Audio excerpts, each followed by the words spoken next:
agenda. Oh, before I forget, my mistake, and I admit it, public education, I forgot to mention Matt Moeller, who's in the back, as well as Jim DiPaolo, also sits on that education committee. So I won't get beat up afterwards too badly. All right, our next speaker is the Portage County Emergency Response Plan with Craig Peeps, who grew up somewhere in Ohio. Sounds like he's a mutt, he moved around. But he's been with the Kent Fire Department for the last 16 years. He's a firefighter, inspector, a medic as well, and he's been a lieutenant there for the last 8 years. He's been our HazMat coordinator for the Portage County HazMat response team since 2004. So I'm happy to introduce Craig, who's going to talk about the Portage County Emergency Response Plan. Good morning. I see a lot of familiar faces in the crowd. Like Bob said, I've been around for quite some time now, and out in the community in the HazMat world. And we'll kind of cover the county plan, but I also want to cover for the business people here how to come up with their own plan, because really your business needs to have an emergency plan just like the county does for every situation, whether that's snow, and the third shift can't get in, or that kind of stuff. So kind of go over that today, just so I can get a feel for things. How many business people do we have here? Good. And how many have emergency plans? How many test them annually? A few less hands. All right. Very good. Well, let's. You already know my background information now. When we're talking about plans and the LEPC and EMA, it's all about affiliations and networks, and these are kind of some of the things that we look to help to write our plans.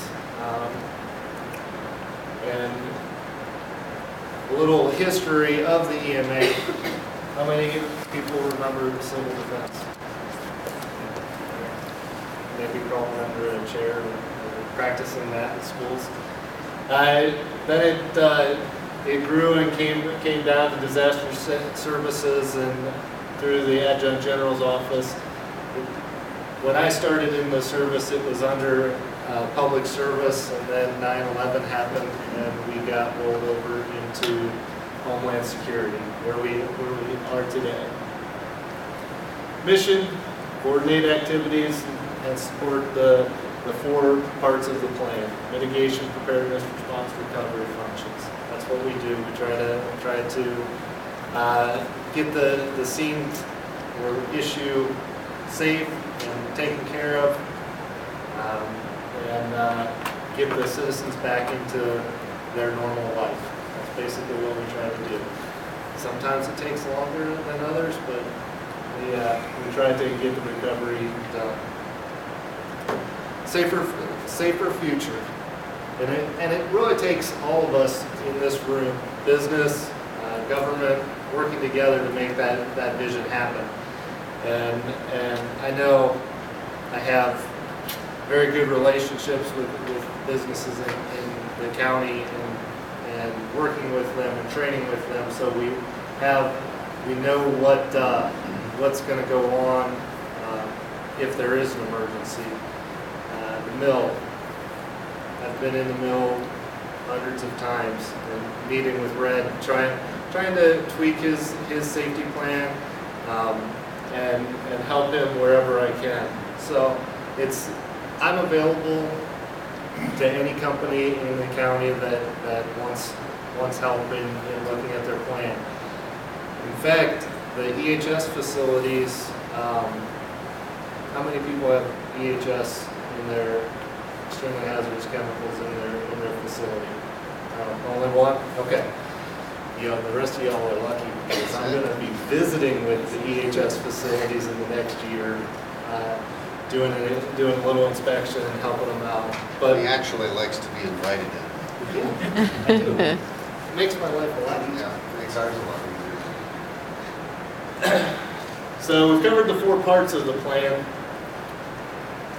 but it's really an all hazards plan. We have to be able to handle hazardous material incidents. We also have to be able to have a response to winter storms. We had a tornado in the Kent Franklin Township Stowe area a couple of weeks ago. My phone was ringing off the hook with people calling, what's going on, how are we doing, what do you need? And that's exactly what we need is, we know that EMA's got our backs, and all I have to do is make one call to Ryan and things will be flowing my way. So. Weapons of mass destruction, terrorism. It's here. It's something that is unfortunately on the news every day, and we need to be able to handle anything that comes our way. To me, Portage County, I know a lot of people think that that stuff's not going to happen here, but 9/11, 4 of those guys lived in Cuyahoga Falls for over a year. So planning, and it may not be the big scale thing here, but planning and activities could happen here that we might be on the front lines of figuring it out and stopping the big incident. Flooding, civil unrest. I don't know if you all have seen civil unrest in the city of Kent, but it happens about May 4th and Halloween every year. So we have 2 days on the calendar circled that we can expect a little mayhem. So, and all the earthquakes are now on the radar for Portage County. I think it's been 5 or 6 years since the last one, but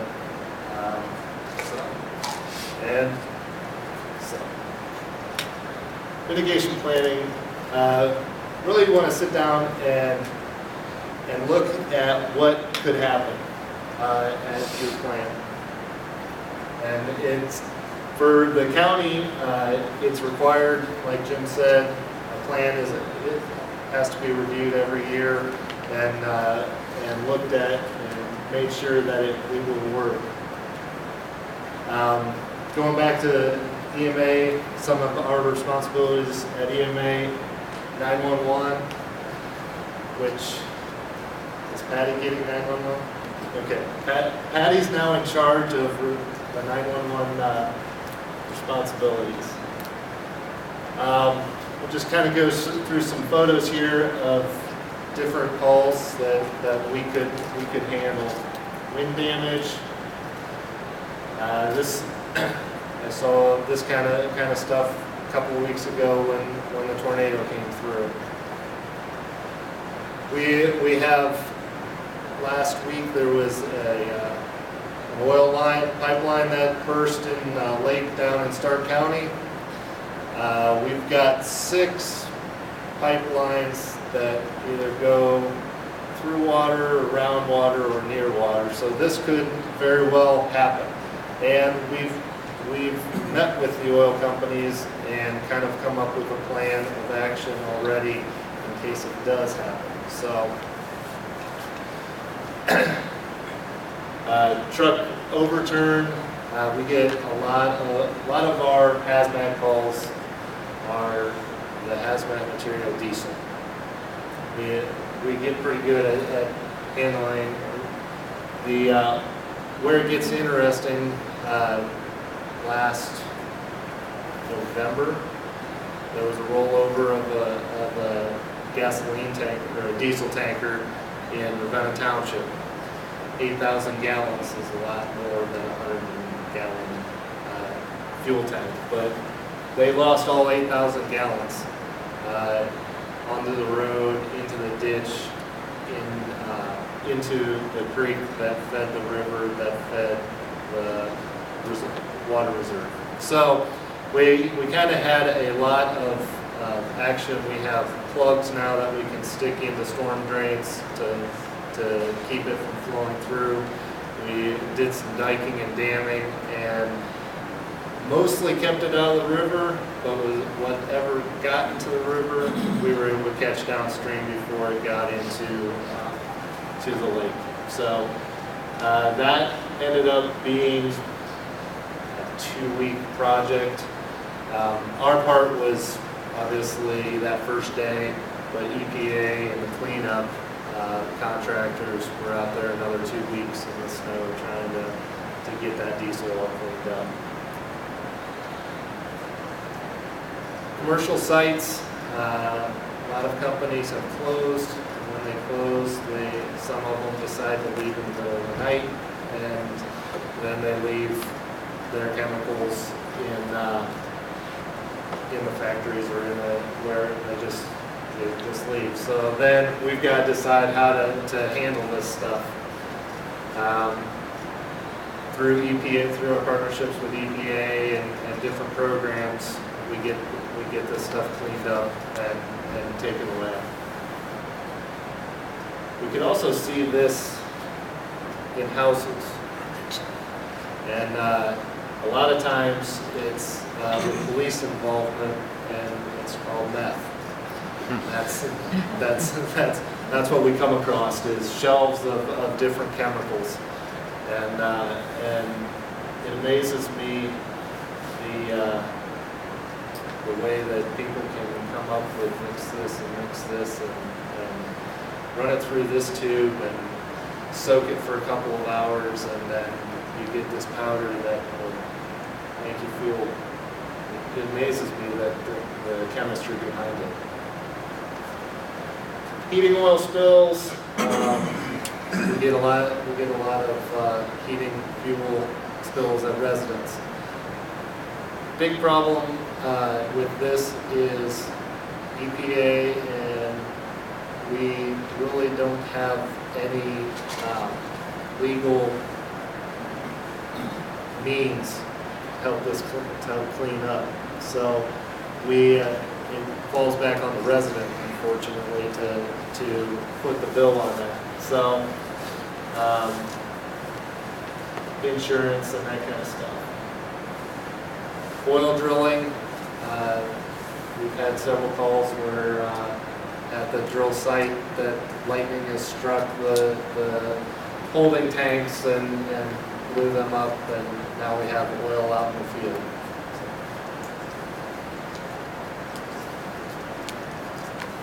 And transportation incidents. In this county, for the most part, are fixed facilities. You all raised your hand, you have emergency plans, you know what's going on, you know the rules. When you put chemicals in motion, and it brings a whole new ballgame to things. And usually, 99% of the time, it's not going to be at the back of the truck that the chemical's leaking. It'll be at the front of the truck. So we have to unload the whole truck to get to the barrels that are leaking. But In a moon suit. in a moon suit, sometimes, depending on the chemical. Yep. But this is one of the trucks that we had to unload, and it was the first package in the truck. So it makes things interesting. And there's one that caught on fire. Fixed facilities and transportation. We try to keep it on the fixed facilities property. If it gets off, then that's what causes you guys heartache and your billfolds to feel the pain. Once it's off your property, then it's fees and fines and cleanup. So, like I said, with the HazMat team, we've now got plugs that we can plug up the pipes that off your property and keep it on your property. So we have equipment now, which we got 2 years ago, that will assist us in keeping it on your property. This one got off. Another thing we do that Jim talked about was realistic training.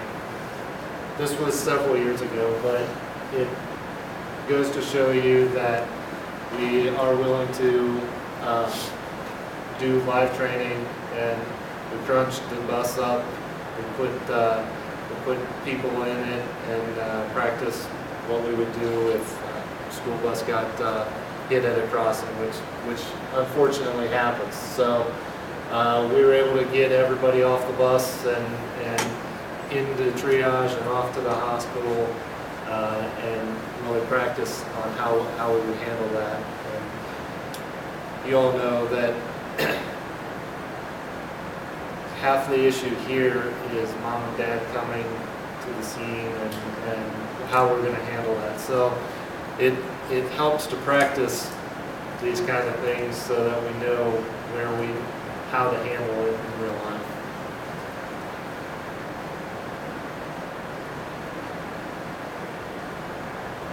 Getting back to you guys, how to establish, I know everybody raised their hand that they have a plan, but not everybody raised their hand that they practice it every year. So my suggestion is we put a group together and look at the plan and review it.